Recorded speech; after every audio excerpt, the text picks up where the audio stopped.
તો કે જેની ઇમ્યુનિટી ડાઉન થાય ને એને ટીબી જલ્દી થાય. આવું કેમ? કારણ કે ભારત દેશની અંદર દર ત્રીજા વ્યક્તિને ટીબીના બેક્ટેરિયા છે. જો દર ત્રીજા વ્યક્તિમાં ટીબીના બેક્ટેરિયા છે, આને લેટેન્ટ ટીબી કહેવાય. લેટેન્ટ ટીબી શું કહેવાય? સુતેલી હાલતમાં ટીબી. હવે આ લેટેન્ટ ટીબી માંથી એક્ટિવ ટીબી કેવી રીતના બને?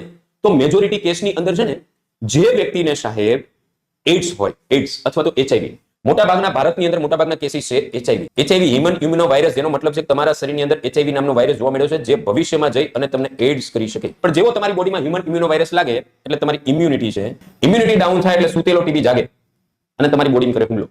અને બોડી હુમલો કરે એટલે તમને ટીબીના લક્ષણો દેખાવા મળે. જનરલી જે વ્યક્તિને ટીબી હોય ને એનો એચઆઈવી ટેસ્ટ કરવામાં આવે.